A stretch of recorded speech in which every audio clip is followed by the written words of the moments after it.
ఎన్నికల సమయంలో చంద్రబాబు నాయుడు గారు, పవన్ కళ్యాణ్ గారు ఆంధ్ర రాష్ట్రం విధ్వంసం అయిపోయింది, పరిశ్రమలు పరిగెత్తుతూ పక్క రాష్ట్రాలకు వెళ్ళిపోతున్నాయి, ఆర్థిక విధ్వంసం జరిగిపోతుందంటూ తప్పుడు ప్రచారాలని పదే పదే చేశారు. మరి అధికారంలోకి వచ్చి ఇప్పటికి 18 నెలలు అవుతున్నా కూడా ఏ వేదిక ఎక్కినా కూడా అసలు సంబంధం లేకపోయినప్పటికీ కూడా విధ్వంసం జరిగింది, రాష్ట్రాన్ని గాడిలో పెడుతున్నామంటూ ప్రగల్భాలు పలుకుతున్నారు. కానీ వాస్తవాలు చూస్తే దానికి భిన్నంగాను విరుద్ధంగాను ఉన్నాయి. 2019-24 గాను ఆర్బీఐ నివేదికల ప్రకారం తయారీ రంగం మరియు పరిశ్రమల రంగం వృద్ధి రేటు చూస్తే దక్షిణ భారతదేశంలోనే తయారీ రంగంలోనూ అదేవిధంగా పరిశ్రమల వృద్ధి రేటులో ఆంధ్ర రాష్ట్రం జగన్మోహన్ రెడ్డి గారి పాలనలో నెంబర్ 1 ర్యాంకింగ్లో ఉంది.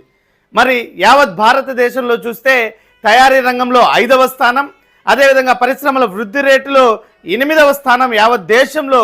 మరి ఆనాడు 2019 నుంచి 24 వరకు జగన్మోహన్ రెడ్డి గారి పాలనలో మన రాష్ట్ర ర్యాంకింగ్ ఉన్నటువంటి పరిస్థితి. మరి వాస్తవాలు ఈ రకంగా ఉంటే లేనిపోని తప్పుడు ప్రచారాలను పదే పదే పదే ఈ కూటమి ప్రభుత్వం చేస్తూ ఇప్పటికీ కూడా జగన్మోహన్ రెడ్డి గారి పాలన పట్ల బురద జల్లేటువంటి ప్రయత్నం చేస్తూనే ఉంది. మరి వాస్తవాలు చూస్తే ఈ కూటమి ప్రభుత్వం అధికారంలోకి వచ్చిన తర్వాత వీళ్ళ పార్టీకి చెందినటువంటి అనుచరులు, సానుభూతి పరులైనటువంటి పరిశ్రమలు కూడా రాష్ట్రాన్ని వదిలి పక్క రాష్ట్రాల్లో పెట్టుబడులు పెడుతున్నారు.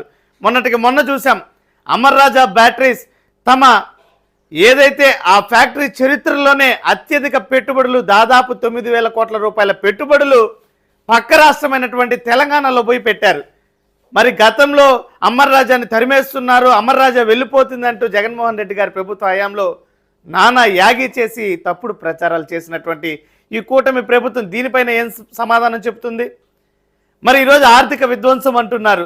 దాదాపు 18 నెలల కాలంలోనే ఈరోజు 3 లక్షల కోట్ల పైగా బడ్జెట్లోను, బడ్జెట్ బయట అప్పులకి ఈరోజు ఈ కూటమి ప్రభుత్వం తెగింపు ఏ రకంగా ఉందో ప్రజలందరూ కూడా చూస్తున్నారు.